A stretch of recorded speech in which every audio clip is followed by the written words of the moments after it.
هنعمل النهاردة بيتزا، بس مش اي بيتزا، بيتزا ستافت كراست. الجمال اللي قدامك ده هيطلع وبأقل الامكانيات وبربع تمن الجاهزة.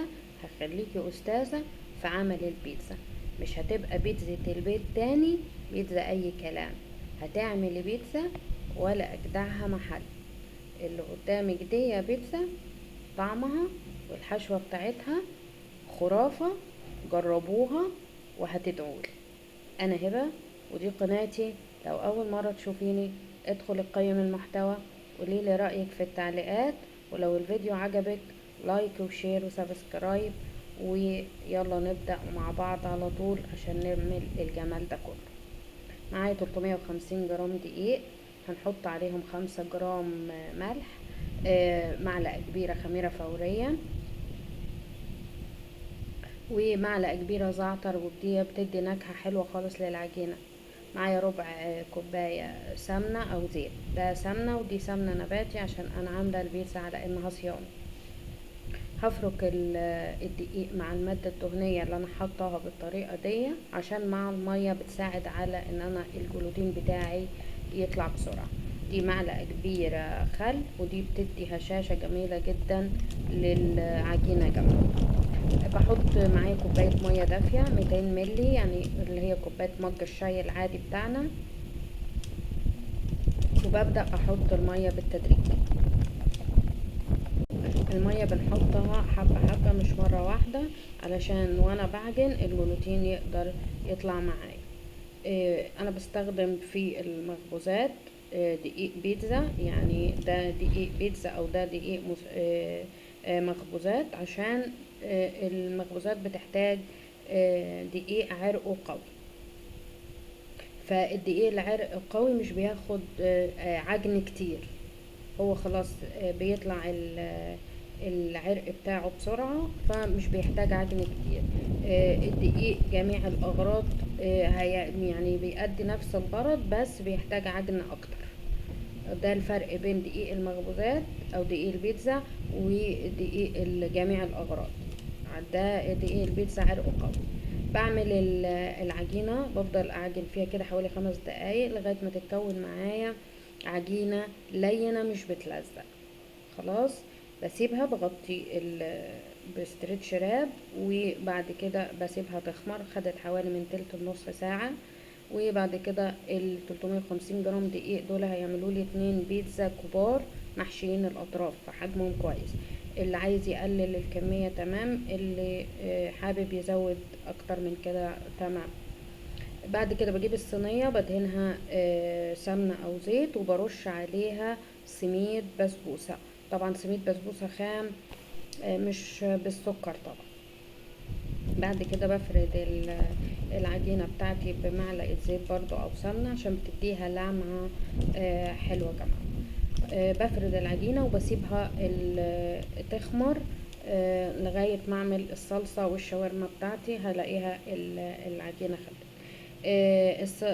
هنا ده الشاورما، الطاسة فيها معلقة كبيرة سمنة، وبحط عليها بصلاية كبيرة بديها تشويحة كده.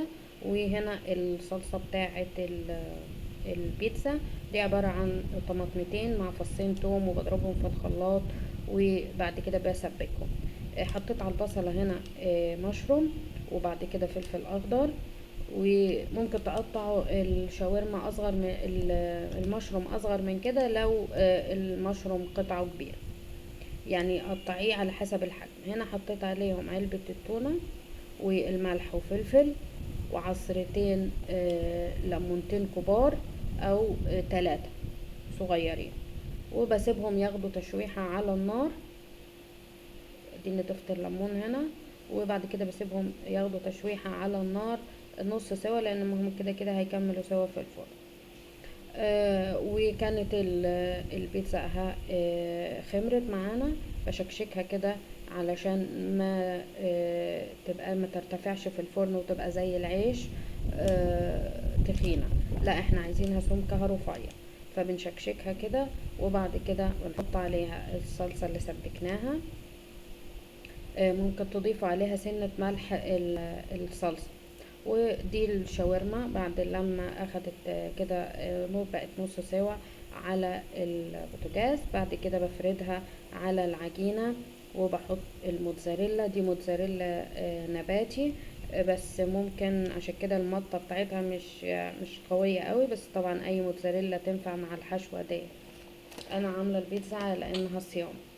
بعد كده بفرد ال بحط الموتزاريلا، وبعد كده بعد الموتزاريلا هاتني الاطراف بتاعتها لجوه، يعني بحيث ان الاطراف كده تبقى واخده من الحشوه ومن الموتزاريلا بتاعتها. بقفل عليها كده كويس، وبعدين بلمها على قد الصينية بتاعتنا، وبعمل لها حفر عند الاطراف، بعمل لها حفرة كده بايدي لجوه كده، اعمل لها عمق. وبعد كده بحط موتزاريلا تاني، والتزيين الوش بتاع البيتزا بتاعتنا انا هحط زيتون اسود بس انتي لان الحشوة فيها اوريدي بصل وفلفل والتونة والمشروم، فهي مش محتاجة خضار تاني. لكن عايزة تحط خضار على الوش مفيش مشكلة، يعني دي حاجة ترجع لك. انا زينت بزيتون بس. بتتحط في فرن محمى مسبقا على اعلى درجة في الرف الاخير. بتاخد ربع ساعة من تحت، وبعد كده بديها وش تحت الشواية دقيقتين 3 مش اكتر من كده، وهتطلع معاكي بيتزا بالجمال ده. مش عايزة اقول لكم يا جماعة الريحة وعاملة ايه والطعم.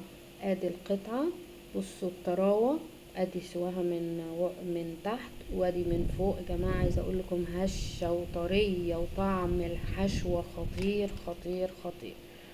لو عجبك الفيديو شير للفيديو عشان انت تستفادي وغيرك يستفاد. اشوفكم في فيديو جديد. باي باي.